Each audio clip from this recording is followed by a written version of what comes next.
현대인들을 위한 히브리서 강해 시리즈가 마쳐지게 되는데 몇 주 했을까요? 히브리서 몇 주 했을까요? 28주 했습니다. 28주. 하여튼 제가 한번 하면 뭐 그냥 길게 하잖아요. 28주를 했는데 저는 히브리서 말씀에 푹 빠져서 지냈던 기간이었습니다. 매번 경험하는 거지만 저는 이 하나님 말씀이 참 날마다 새롭고 정말 꿀송이처럼 달다, 그런 느낌을 저는 갖습니다. 여러분들은 전혀 안 그러신 표정이신데 저는 그랬다고요. 말씀을 제가 준비하면서도 야, 정말 이렇게 좋은 말씀, 이 귀한 말씀을 우리가 함께 할 수 있다는 것이 참 감사하다, 그런 생각이 들었습니다. 더구나 여러분, 성경은 어떻습니까? 정말 고대 문서거든요. 사실 세상 사람들이 보기에는 이 성경은 그냥 고문서예요, 고문서. 그냥 옛날 아주 오래된 그런 역사서 뭐 그런 것처럼 느껴지는 그런 책이잖아요. 근데 여러분, 이게 수천 년에 쓰여진 책입니다. 구약 같은 경우는 4,000년 그렇게 되기도 하고, 신약은 2,000년 전에 쓰여진 책이기도 합니다. 그러니까 근데 이 책이 21세기에 살아가는 우리들에게 아주 중요한 그런 진리를 전해주고 있거든요. 그리고 이 성경은 그냥 우리 그리스도인들에게 뿐만 아니라 우리 현대인들에게도 정말 필요한 말씀이에요. 특별히 제가 이 히브리서를 제가 연구하고 또 말씀을 준비하면서 이거는 정말 우리 현대인들이 읽어야 된다. 그리스도인들 뿐만 아니라 현대인들이 읽어야 되는 말씀이다. 저는 그렇게 확실하게 됐습니다. 더구나 여러분, 히브리서 13장은 뭐라고 그랬죠? 따라합시다. 복음의 실천편. 자, 복음의 실천편이라고 그랬습니다. 그러면서 지난주에 제가 4가지를 말씀드렸죠. 그죠? 4가지. 첫 번째 뭐죠? 형제를 사랑하고, 또 낯선 이를 사랑하고, 세 번째 결혼을 귀중히 여기고, 네 번째 돈을 사랑하지 말고 자족하며 감사하라. 참 대단하세요, 여러분들. 참 대단. 어쩜 이렇게 대단하셔? 네, 여러 가지 의미가 있습니다. 여러분, 이 4가지 실천하셨어요? 결혼을 소중히 여기지 않으셨어요? 실천하셨습니까? 여러분, 이 4가지를 여러분 실천하시기를 주님의 이름으로 축원합니다. 우리가 듣기만 하면 안 돼요. 오늘 한국교회의 문제는 뭐냐? 듣기만 한다는 거예요. 너무 많이 알아요, 성경에 대해서. 근데 실천하지 않아요. 이게 오늘날 한국교회의 가장 큰 문제잖아요. 자, 오늘 본문도 역시 이 복음의 실천편 후반부에 해당됩니다. 7절부터 19절까지가. 근데 전반부에 나오는 이 4가지와 오늘 우리가 함께 나눌 이 후반부에 나오는 이 4가지는 약간 다르다. 앞에 나오는 이 4가지는 우리 일상생활에서 실천해야 될 복음의 실천들이라고 한다면, 오늘 우리가 함께 나눈 이 4가지는 뭐냐 하면 교회 안에서 복음으로 실천할 내용들입니다. 따라합시다. 복음을 실천하는 교회 생활. 이게 오늘 설교 제목입니다. 오늘날 많은 설교가들과 신학자들이 오늘날 현대 교회를 평가하면서 동일하게 이렇게 평가합니다. 교회 안에 복음이 사라졌다. 여러분, 이상하죠? 우리는 복음을 믿는 사람들입니다. 그리고 우리는 설교를 통해 계속 복음을 듣는 사람들이에요. 그런데 교회 안에 복음이 없다는 거예요. 붕어빵에 뭐가 없는 거예요? 팥이 없는 거예요. 아무 의미가 없다는 거예요. 그러니까 알맹이가 빠져있는 그러한 모습이라는 거예요. 이 강해 설교의 대가라고 이렇게 평가받는 마틴 로이드 존스 목사님이 복음이란 무엇인가 라고 하는 책에서 교회 안에 진정한 복음이 회복되어야 된다, 이렇게 강력하게 설파하셨습니다. 또 팀 켈러 목사님이 센터 처치라는 책에서 이렇게 말합니다. 현대 교회가 복음에 벗어나 있다. 너무 많이 복음으로부터 벗어나서 율법주의, 도덕주의, 성공주의로 흐르고 있다. 그래서 이 복음의 본질을 회복하지 않음으로 인해서 교회가 그 능력을 상실해 가고 있고 오히려 세상으로부터 손가락질 당하는 그런 교회가 되고 있다. 교회가 부흥하지 못하는 이유, 그것은 어떤 그런 기획을 잘 못해서가 아니라 복음이 사라졌기 때문에 교회가 멈춰 있는 것이다. 이렇게 평가하고 있습니다. 존 메가더 목사님도 복음을 부끄러워하지 말라라고 하는 책에서 교회가 복음의 본질을 벗어나서 점점 세속화되고 있고 가장 더 심각한 것은 그리스도인들이 복음을 부끄러워한다는 거예요. 내가 교회 다니는 걸 부끄러워하고 내가 그리스도인인 것을 내가 말하지 못하고 그러니까 내가 나는 믿고 있는데 이 복음을 부끄러워하니까 전하지 못한다는 거예요. 마이클 후튼 박사가 이렇게 말합니다. 그리스도 없는 기독교, 인간 중심의 종교로 지금 변질해 가고 있다. 인본주의적인 그런 종교로 변질해 가고 있다라고 이렇게 비판합니다. 여러분, 가장 단적인 예는 뭡니까? 가장 눈으로 드러나는, 교회 내에서 복음이 사라졌다고 하는 것이 단적으로 드러나는 것은 뭡니까? 교회 안에 분쟁과 갈등이 점점 극대화되고 있다는 거예요.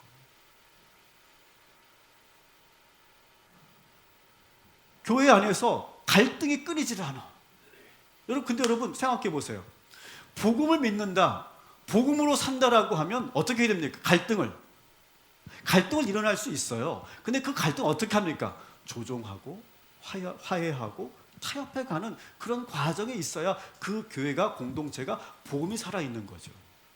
근데 복음이 없으니까 계속 부딪히기만 하는 거예요. 계속 부딪히다가 급기야 어떻게 합니까? 그 갈등을 세상 법적으로 끌고 가서 그 법정에서 교회 목사님과 장로가 거기서 싸우고, 교회와 교회끼리 싸우고, 성도와 성도끼리 막 거기서 세상 법정에서 그렇게 다투고.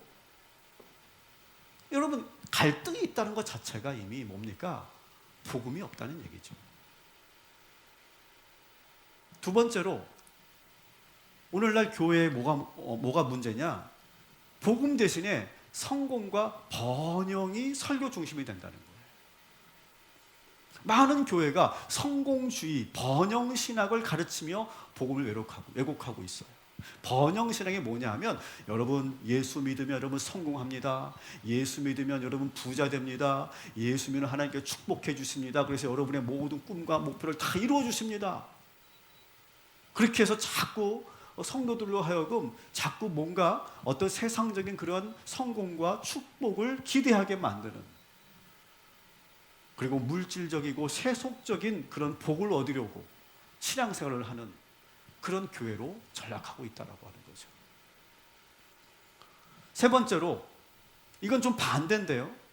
기독교가 점점 율법주의가 교회를 지배하고 있다는 거예요. 오늘 초대교회가 바로 그랬죠. 율법주의가 지배하고 있었던 초대교회의 모습이었잖아요. 그러니까 인간의 그 행위와 어떤 종교적 의무를 지나치게 강조하다 보니까 막 강단에서 막 설교하면서 막 목사님들이 막 혼을 내는 거야. 막 그렇게 살면 안 된다고, 인생을. 여러분들 죄인이라고, 제대로 하라고, 똑바로 하라고 막 혼을 내가지고 일주일 내내 힘들게 왔는데 또 와가지고 또 혼나, 목사님들한테. 그래가지고 죄책감 속에 짓눌리면서 부담감을 안고 신앙생활 하는 사람들, 그런 율법주의가 횡행하고 있다는 거예요. 근데 또 반대로, 또 어떤 교회는 정반대로 가요. 성도들에게 듣기 좋은 말만 해주는 거예요. 마음의 안정과 심리적 위안만 주는 그러한 설교만 합니다. 어떤 감정적으로 어떤 위안을 받고 내가 듣고 싶은 말씀만 듣고 가는, 그렇게 서비스하는 그런 교회들. 그래서 십자가의 그 고난과, 그리고 우리가 그렇게 십자가의 길을 걸어가야 되는 이유와, 그리고 고난의 길을 우리가 마다하지 않고 가야 되는 그러한 그 사명의 길을 이야기하지 않고, 부담되니까 편안하게 듣기 좋은 그런 위로의 말만 하고 끝나는 그런 교회와 강단이 있다는 거죠. 네 번째는 뭡니까? 교회가 정치적 이념에 빠져 있는 경우입니다. 복음의 본질을 잃고 어떤 특정 정치 성향을 내보이고 그리고 사회 운동을 중심으로 활동하게 되면 여러분이 교회의 본래의 사명이 사라지게 되는 거예요. 오늘날 한국 교회가 가장 심각한 문제가 이 부분이라고 생각해요. 저는 지금도 정말 이해할 수 없고 제가 가끔 그렇게 유튜브 상에서 이렇게 올라오는 알고리즘 속에서 올라오는 그런 썸네일 보면서 제가 여전히 제가 이렇게 흥분이 되는 것은 뭐냐면 어느 교회는 주일 예배 때 주일 예배 설교를 해야 되는데 정치인이 올라와서 설교를 하더라고요. 저는 정말 이해가 안 되더라고요. 지금도 막 제가 흥분이 되는데 그것만 생각하면 막 그 썸네일만 보면 막 듣지도 않았죠. 썸네일 보면서 막 기가 막혔어요. 여러분 절대로 있을 수 없는 일입니다. 절대로. 여러분 히브리서 기자는 그래서 마지막으로 모든 그리스도인들에게 당부하고 있는 거예요. 따라합시다. 교회 안에 복음이 흐르게 하십시오. 이 문제를 계속 얘기합니다. 복음이 살아있는 교회가 되게 하십시오. 교회 안에서 제발 복음으로 살아가십시오. 복음으로. 교회에 복음이 없습니다. 라고 그렇게 설파하고 있는 거예요. 그러면서 이제 4가지 복음으로 살아가는 교회 생활 4가지를 이제 우리들에게 이야기해 주고 있습니다. 첫 번째는 뭐냐? 따라합시다. 예수 그리스도를 중심으로 세워가는 교회. 자, 8절 말씀 우리 같이 13장 8절 말씀 읽겠습니다.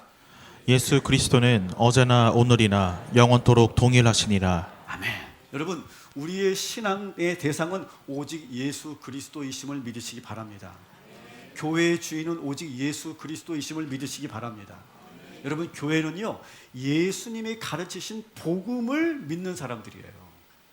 어떤 다른 세상의 이론과 어떤 세상의 어떤 그런 트렌드에 따라가는 게 아니라 예수의 복음을 믿는다고 모인 사람들이 모인 공동체인 거예요.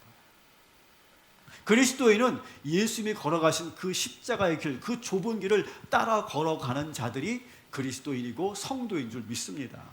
여러분 너무나 당연한 말이잖아요. 여러분 너무나 당연한 이야기인데 왜 제가 이 이야기를 하고 있고 왜 그 많은 설교가들과 왜 많은 그 신학자들이 오늘 왜 이 히브리서 기자가 왜 이렇게 얘기하고 있을까요? 그렇게 살지 않기 때문에 그렇습니다.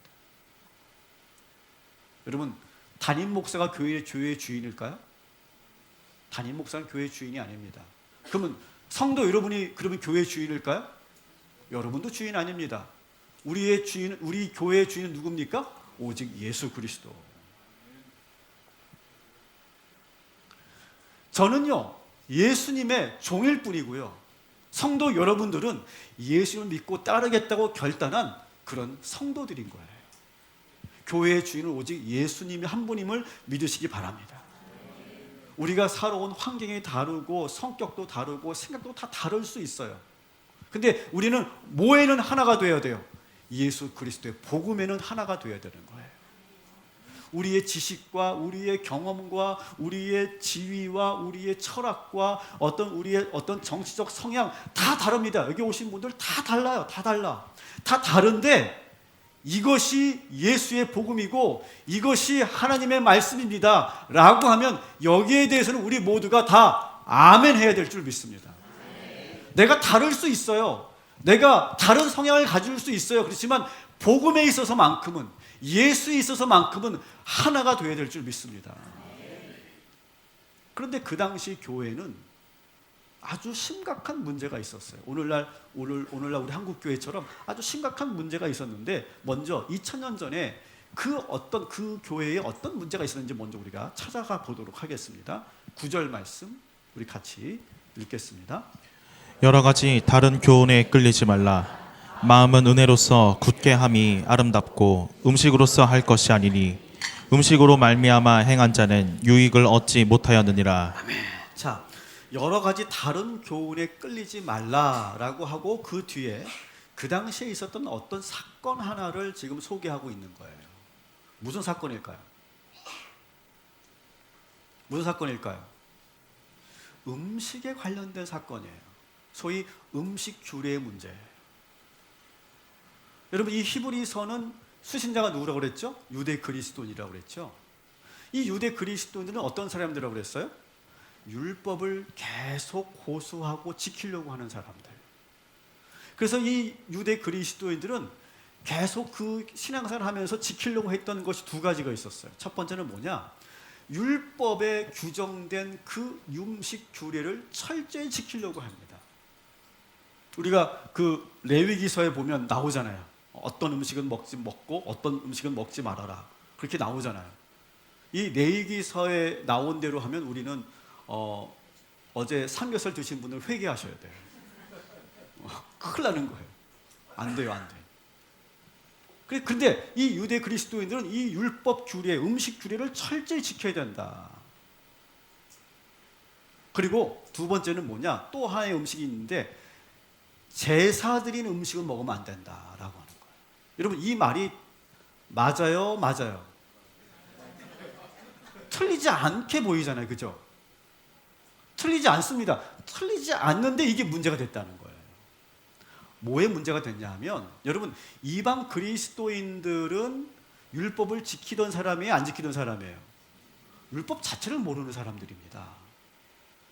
근데 이 유대 그리스도인들이 자꾸 이방 그리스도인들에게 너희들 율법 안 지키지 지금? 레위기에 나오는 음식규례 왜 안 지켜? 라고 계속 정죄하는 거예요. 그리고 두 번째 문제는 율법에 나오는 음식 규례도 지키지 않고 있고 또 이방 그리스도인들은 어떠냐면 여러분 그 당시의 상을 이해하셔야 되는데 그 당시에 시장에서 파는 대부분의 고기들은요 다 어떻게 시작된 거냐? 그냥 도축해서 그냥 바로 시장에 오는 것이 아니라 다 이것은 제사용으로 쓰였다가 오는 것들이에요. 그 당시 고기 대부분은요. 그러니까 사실 이 이방 그리스도인들은 의도하지 않게 제사에서 사용되었던 고기를 시장에서 사다 먹는 겁니다.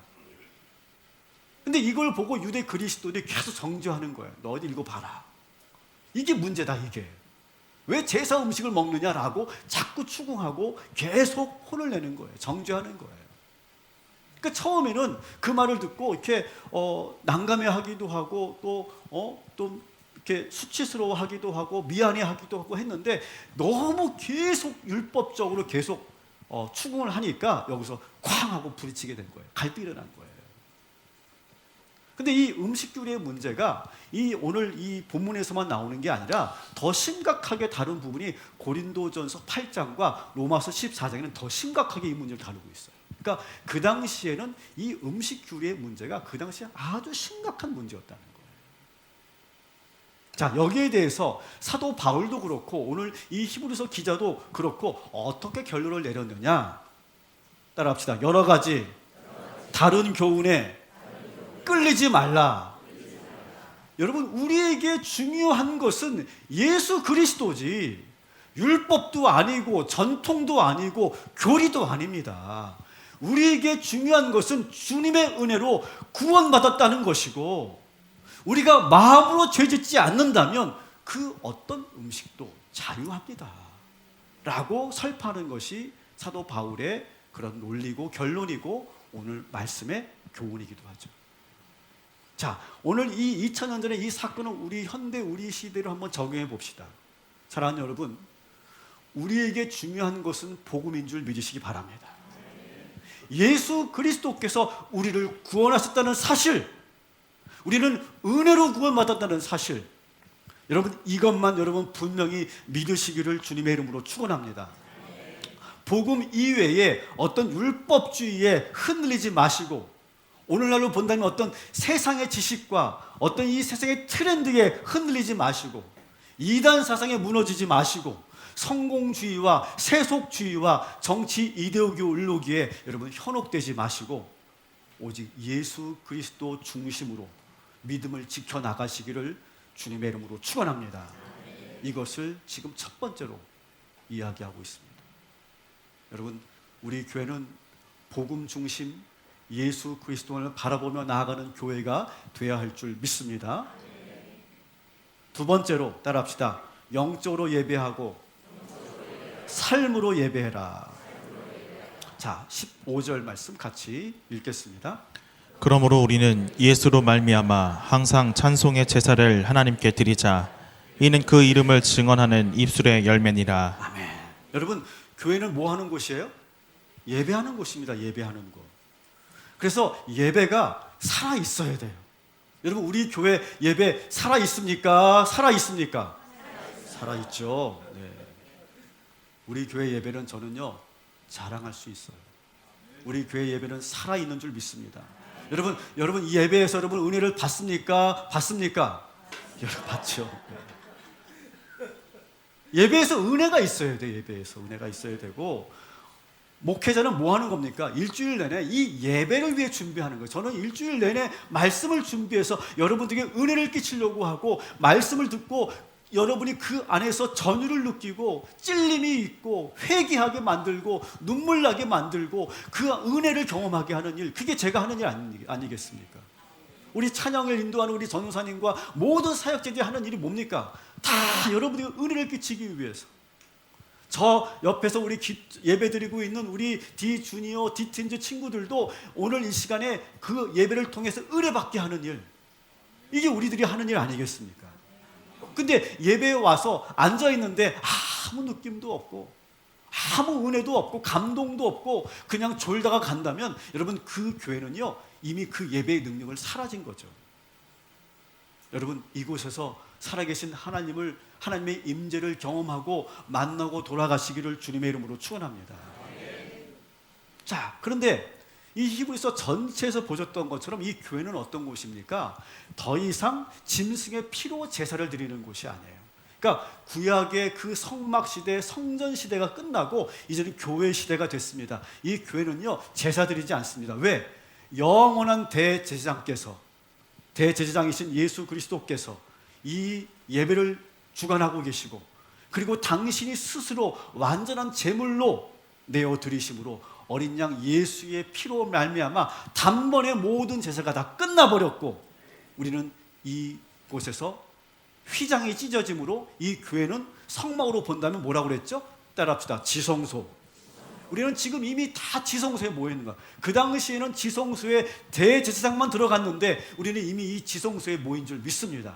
우리 모두가 한 분도 빠짐없이 하나님을 만나게 될 것이고, 주의 음성을 듣게 될 것이고, 모두가 성령의 능력을 공급받는 이 예배의 사람들 되시기를 주님의 이름으로 축원합니다. 그래서 복음으로 교회 생활을 한다는 건 뭡니까? 복음으로 산다는 것은 예배의 삶을 사는 것을 말하는 거예요. 여러분, 예배가 여러분의 삶의 중심이 되시기를 주님의 이름으로 축원합니다. 자, 그런데 여기서 오늘 우리가 드리는 이 예배로 끝나면 안 된다는 거예요. 오늘 본문은요 15절은 이 교회 안에서 예배하는 생활이 복음의 삶이다 라고 말을 하고, 16절에 곧바로 다른 예배가 나옵니다.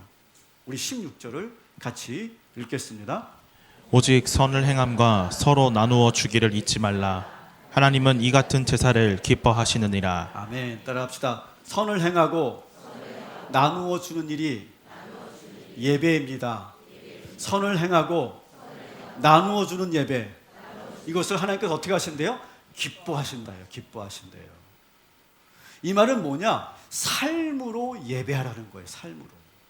여러분 오늘 이렇게 예배를 드리고 여러분 세상에 나아가서 삶 속에서 예배를 드리는데, 그 예배는 뭐냐? 선을 행하고 나누는 일, 이게 예배라는 거예요. 예배의 연장이라는 거예요. 오늘 우리가 이 예배를 드리고 우리가 나가면서, 오늘 우리 김명식 권사님 기도 참 잘하셨는데, 여러분 예배 드리고 나가면서 뭘 해야 됩니까? 우리 경북 지역의 산불로 인해서 고통받고 있는 우리 이웃들을 돌아봐야 돼요. 이것이 온전한 예배가 되는 겁니다. 그리고 최근에 미얀마에서 7.7 강도의 그런 지진이 일어났죠. 근데 전문가들이 지금 거기가 완전히 통신 두절되고 들어갈 수가 없어가지고 사망자가 몇 명인지를 추산할 수 없는데, 전문가들이 판단하기는 무려 10,000명이 사망했을 것이다 이렇게 보고 있다요. 지금 10,000명이.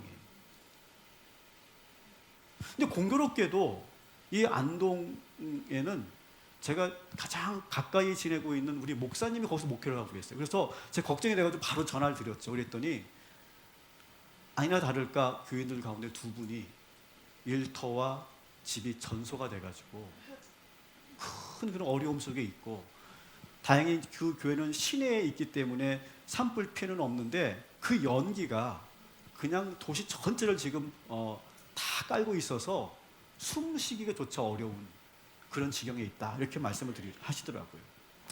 또 미얀마는 어떤 곳입니까? 우리가 선교하고 우리가 기도하고 있는 미얀마에 누가 있죠? 조혜환 선교사님, 우리 교회 이번 오셨잖아요.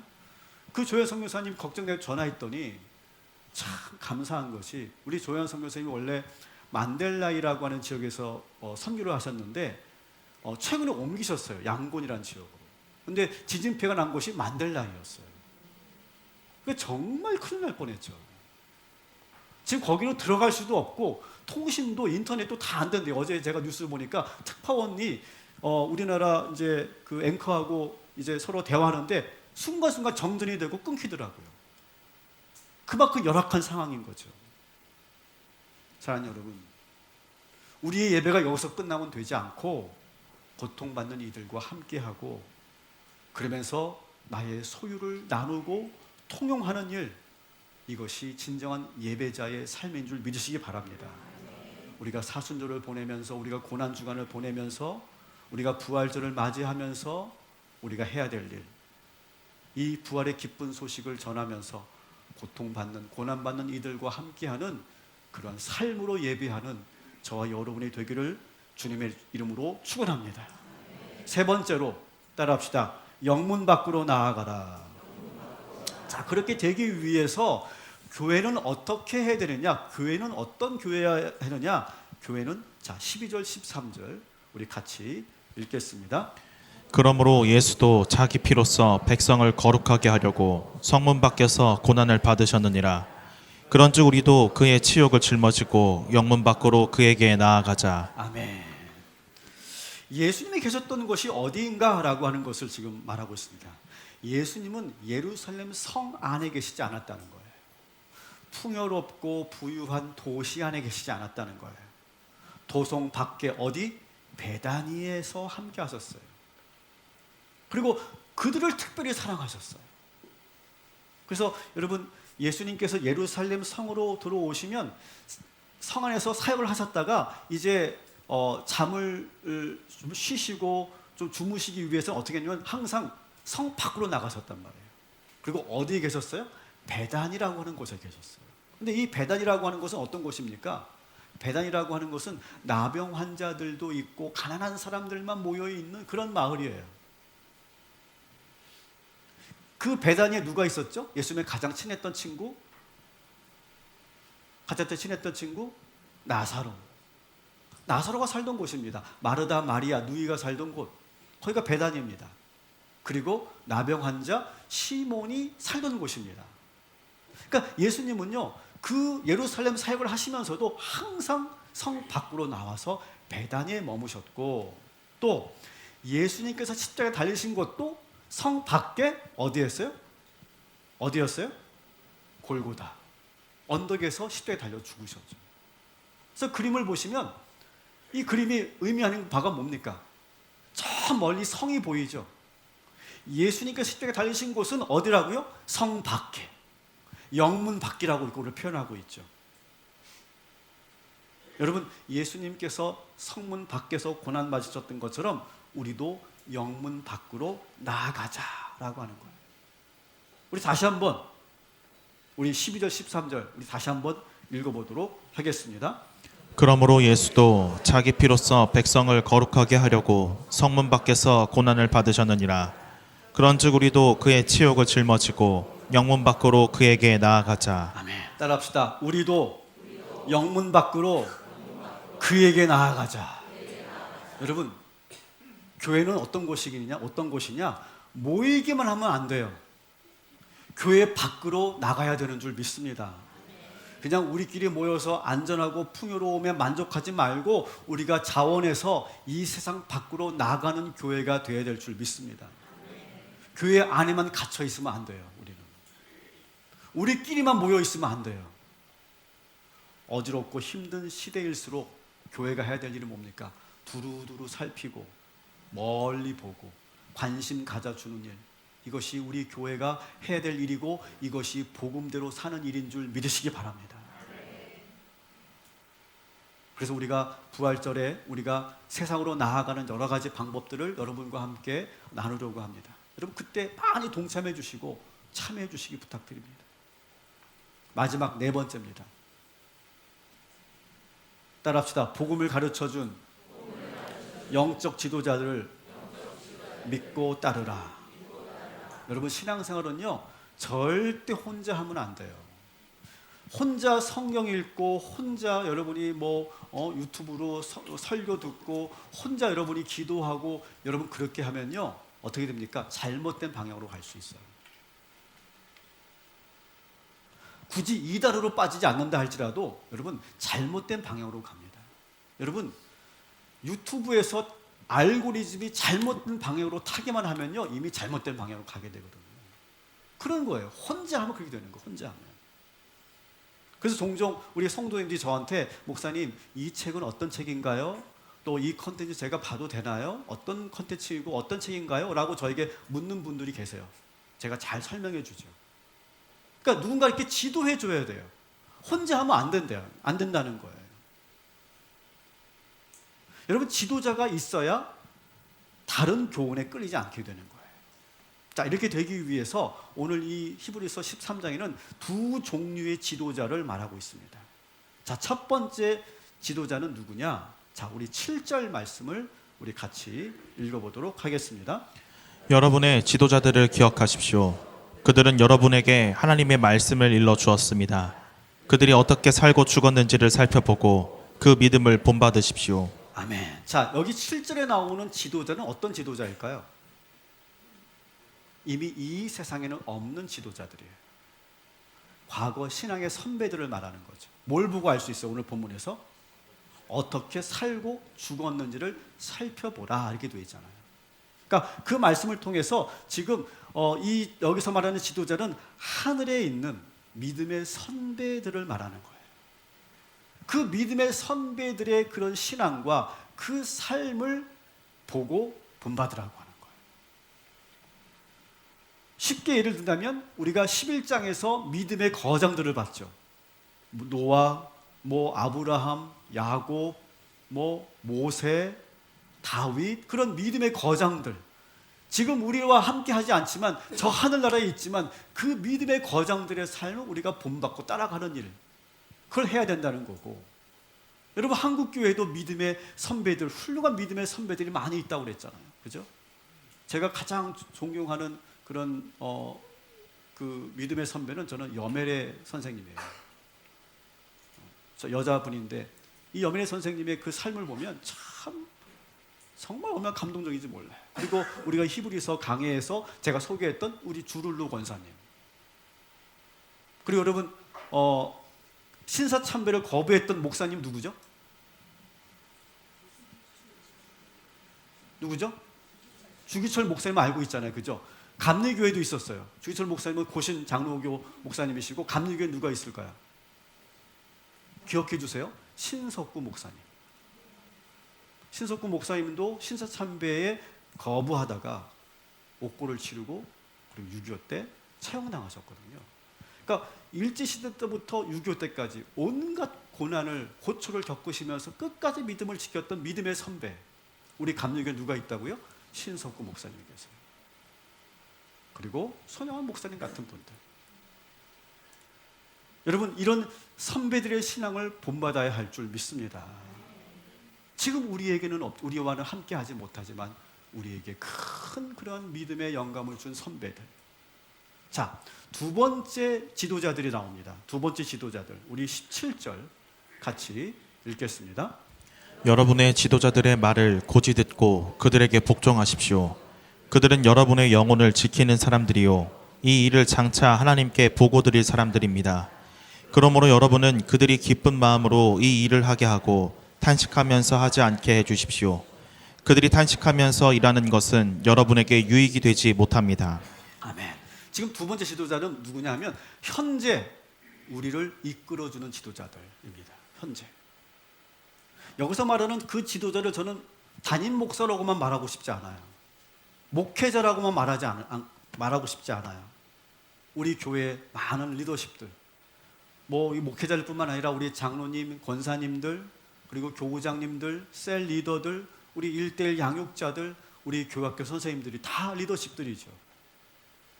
자, 그런데 그들이 우리의 지도자들이다 이렇게 말하고 있어요. 근데 그 지도자들이 하는 일이 뭐라고 되어 있을까? 본문 다시 보시면 성도들의 영혼을 지켜주고, 두 번째 뭘 하죠? 하나님께 보고 드릴 사람입니다. 이렇게 되어 있어요. 하나님께 뭘 보고한다는 거예요? 그 지도자들이. 저는 이 구절을 아주 악용하고 있는 사례를 제가 봤어요. 어떤 교회에서 어느 목사님이 그랬대요. 담임 목사는 성도들의 구원권을 가지고 있대. 내가 하나님께 보고하면 천국 못 가고 천국 가고 그게 결정된대. 그래서 담임 목사의 말을 잘 들어야 된다는 거예요. 실제로 그런 교회에 다녔던 성도님을 제가 상담한 적이 있거든요. 근데 그 목사님이 포도밭을 가지고 하나 있었는데 그 포도밭을 일주일에 한 번씩 가서 성도들이 무조건 의무적으로 거기서 일을 하고 와야 된다는 거예요. 근데 그 일을 안 하면 어떻게 돼? 안 하면 하나님께 보고한다는 거예요. 하나님 김 집사가 목사 말을 안 들었습니다. 보고하면 끝난다는 거예요. 근데 그 말을 계속 들으니까 가스라이팅이 돼가지고요, 정말로 성도들이 무서워서 벌벌 떨면서 목사가 하라는 말을 다 듣는 거예요. 이 구절이 딱 그 구절이죠. 그 구절. 여러분, 저에게는 그런 권한이 없음을 믿으시기 바랍니다. 저는 그런 권한이 없어요. 만일 제가 보고한다면 저는 마치 변호인처럼 할 것 같아요. 하나님, 우리 권사님은요 정말 신실하게 예수 믿었고요, 정말 제가 보기에 흠없는 권사님이셨습니다. 아마 저는 그렇게 보고할 것 같아요. 근데 이 말씀을 악용하는 그런 그 목사님이 있다면 저는 여러분 절대 여기에 혼역되지 마시기 바랍니다. 이 신앙의 선배들과 그리고 현재의 영적 지도자들을 믿고 따르는 일, 이것이 복음으로 사는 일이라고 하는 거예요. 여러분, 그러면 어떻게 이 지도자들을 따라야 될까요? 오늘 본문을 보시면 이렇게 되어 있습니다. 따라합시다. 지도자들의 말을 고지 듣고 그들에게 복종하고 그들이 기쁨으로 일하게 하고 탄식으로 일하지 않게 하십시오. 이렇게 따르라고 하는 거예요. 다시 말하면 복음으로 산다는 것은 좋은 팔로워가 되라는 거예요. 자, 이것은 그냥 여러분 말 잘 들으세요라고 하는 것이 아니라, 여러분 예수님을 보세요. 예수님은요 아버지 하나님에게 좋은 팔로워였습니다. 아버지가 하라는 대로 했던 팔로워의 모범을 보여주신 분이 우리 예수님이시죠. 여러분, 우리도 겸손하게 교회의 지도자들의 말을 믿고 잘 따르는 그런 겸손한, 그런 건강한 팔로워들이 되시기를 주님의 이름으로 축원합니다. 세상은 자꾸 리더를 세우는 걸 좋아해요. 세상을 이끌어가는 지도자를 세우는 학교, 무슨 학교 뭐 그런 거 하는데, 자꾸 우리는 리더를 세우려고 하는데, 여러분 좋은 팔로워가 될 필요가 있어요. 교회는 어떤 곳이냐? 겸손하게 순종하고 믿고 따르는 자들이 모여있는 공동체. 저는요, 제가 제가 목사님들에게도 제가 자랑하고 제가 정말 항상 감사한 것은 뭐냐? 저는 기쁜 마음으로 이 동탄 꿈의 교회에서 목회를 하고 있고 사역을 하고 있어요. 왜? 여러분들이 속을 썩이지를 않으니까. 오늘 말씀처럼 저를 탄식하게 하지 않으시니까. 전 참 감사합니다, 여러분들. 표정이 왜 그러세요? 전 감사해요, 진짜. 우리 장로님서부터 우리 모든 성도에 이르기까지 참 감사합니다. 기쁘게 제가 사역할 수 있고 탄식하지 않도록 앞으로도 잘 부탁드리겠습니다.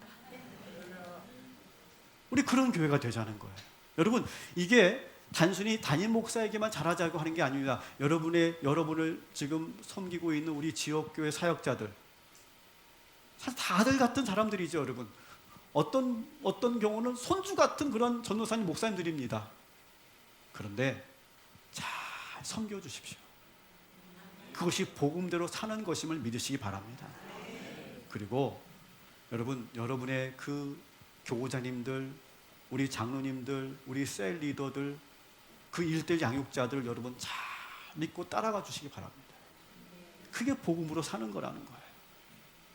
근데 여러분, 이게 오늘 말씀처럼 고집, 그 지도자의 말을 고지 듣고 전적으로 순종하고 그리고 기쁜 마음으로 일할 수 있도록 지원해 주고 탄식하지 않도록 그렇게 협조해 주는 그런 관계가 되려면 뭘 해야 됩니까? 지도자들이 그만큼 신뢰를 잃어버리면 안 되는 거죠.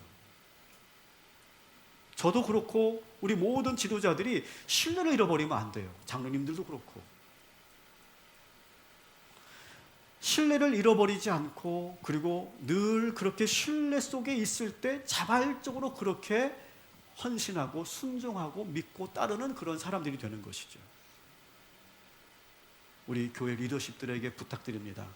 항상 겸손하시고 신실하셔서 우리 성도들로부터 신뢰를 받는 그런 우리 교회 지도자들 되시기를 주님의 이름으로 축원합니다.